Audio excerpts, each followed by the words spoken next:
Welcome to Sisters Corner. Today நான் watermelon வச்சு அல்வா பண்ண போறேன். வாங்க பார்க்கலாம்.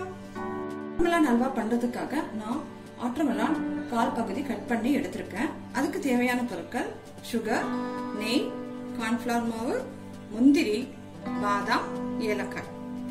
watermelon கொட்டையெல்லாம் நான் எடுத்துட்டு சின்ன சின்ன துண்டுகளா கட் பண்ணிட்டு இப்போ நான் இத ஜூஸ் பண்ண போறேன். watermelon juice ரெடி ஆயிடுச்சு. நம்ம இப்போ இதுல ஊத்திக்கலாம். ஸ்டவ் ஆன் பண்ணியாச்சு. இப்போ நெய் ஊத்தி முந்திரி, பாதாம் நல்லா ஃப்ரை பண்ணி எடுத்துக்கலாம். பாதாம் முந்திரி எல்லாம் நல்லா ஃப்ரை ஆயிடுச்சு. இப்போ நம்ம இதை எடுத்துக்கலாம்.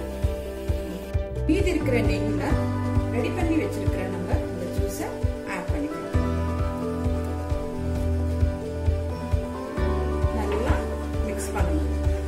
2 ஸ்பூன் கார்ன்ஃப்ளவர் மாவு இதுல ஆட் பண்ணிக்கலாம்.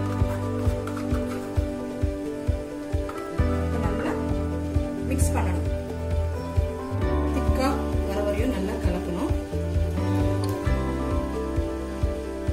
இந்த மாதிரி ஆல்ரெடி வாட்டர்மெலன் ஸ்வீட்டா இருக்கும்.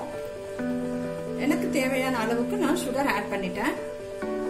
இப்போ ஏலக்காய், ஒரு 3 ஸ்பூன் நெய் விட்டுக்கலாம்.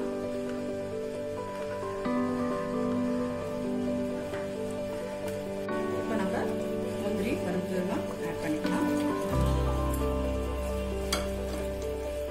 இப்போ அல்வா ரெடி ஆயிடுச்சு. வாட்டர்மெலன் அல்வா ரெடி ஆயிடுச்சு. இது ஈஸியா சம்மர்ல கிடைக்கக்கூடிய ஒரு ஃப்ரூட். இது நீங்களும் வீட்ல ட்ரை பண்ணி பாருங்க. உங்களுக்கு இந்த வீடியோ பிடிச்சிருந்தா லைக் பண்ணுங்க, ஷேர் பண்ணுங்க, சப்ஸ்கிரைப்